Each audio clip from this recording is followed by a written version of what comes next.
José Luis Gallegos Quesada, a quien pedimos que venga a entregarnos el tema.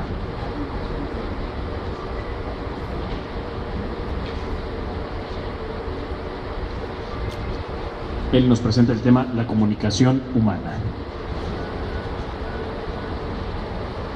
Se dice que al principio de los tiempos fue la palabra.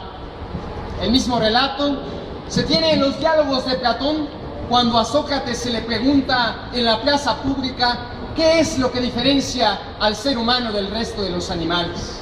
Y Sócrates, con la sabiduría que le caracterizaba, responde que es el logos, la idea vuelta a verbo y vuelta a escritura que nos permite como seres humanos comunicarnos con nuestros semejantes. Es cierto que los demás animales, como los delfines y los primates, también tienen un sistema comunicativo. Sin embargo, la gran diferencia del hombre es que solamente nosotros somos capaces de abstraer la realidad y generar conceptos para comunicarnos con el otro. Luego, entonces, es necesario explicar qué es la comunicación humana a través de un sistema muy sencillo, en el cual se necesita de un emisor y de un receptor, de un mensaje y de un contexto donde, sin haber transferencia alguna, puede existir la comunicación entre dos sujetos. Sin embargo, la comunicación humana no se resume a este sistema comunicativo. La comunicación humana rompe fronteras y se encuentra también en la filosofía del lenguaje, la misma que expresara Wittgenstein a través de su Tractatus Philosophicus, en aquel donde exponía que la verdadera naturaleza de la filosofía era el lenguaje, que si no habíamos logrado comprender los grandes enigmas de la naturaleza humana es porque cada cultura posee una forma de comprender la realidad de acuerdo a sus propias palabras. Por poner un ejemplo, nos encontramos en la comunidad de los tojolabales. Ahí, la primera persona en singular no existe, porque de repente todos somos nosotros, unos otros que sienten comunidad de manera semejante, porque la propiedad privada ahí también no es un concepto del uso cotidiano. Luego entonces podemos entender, según las palabras de Wittgenstein, que nuestro lenguaje es la frontera de nuestros pensamientos y es a su vez los límites que componen nuestra realidad. Por eso es la importancia, señoras y señores, de que nosotros nos atrevamos a enriquecer nuestro léxico, a hacer más grande nuestro lenguaje a través de los libros y ser capaces de expresar nuevas ideas que hagan aconteceres, que expandan nuestro universo y nos permitan explicar la realidad de maneras distintas.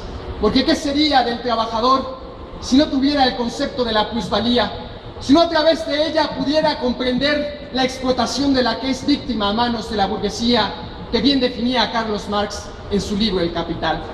Luego entonces podemos asegurar que la comunicación humana, aquel fenómeno que surge del bebé cuando pronuncia sus primeras palabras y dice mamá, y aquella bella mujer de largos cabellos aparece frente a nosotros para amamantarnos, para darnos sus cuidados, y descubrimos, oh sorpresa de la naturaleza humana, que nuestros fonemas producen una actividad humana que traspasa nuestra subjetividad.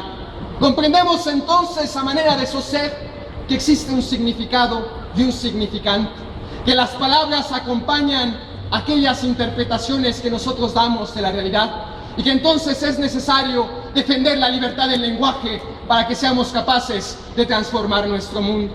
Y esto resulta preponderante en un México donde cada vez existe más censura, donde los medios de comunicación se encuentran monopolizados y se limita la comunicación humana.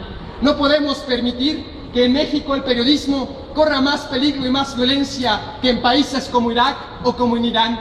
Mientras exista esa censura y más peligroso aún, la autocensura, no podremos llamarnos una sociedad libre que sea capaz de comunicarse con nosotros.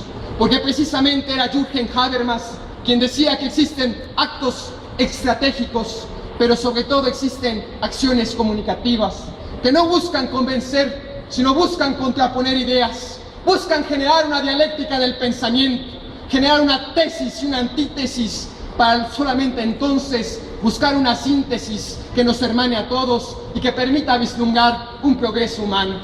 Hoy la comunicación humana se encuentra en plena revolución gracias a las tecnologías. Lejos quedó aquella imprenta de Gutenberg o los manuscritos de los sabios aztecas. Hoy en día nuestra capacidad de opinar se limita a 120 caracteres de un tweet o de un mensaje en Facebook. Nuestra capacidad de argumentar se limita a una imagen o a un like que pongamos en las redes sociales. Cada vez nos volvemos más homo videns, como dijera Giovanni Sartori, que nos dejamos atrapar por las imágenes, pero reducimos nuestra capacidad argumentativa, reducimos nuestros logos, reducimos nuestra capacidad de razonar y volvernos más humanos. Será entonces, hasta que volvamos a hacer del lenguaje la instrumentación de la libertad, que la palabra servirá verdaderamente para algo.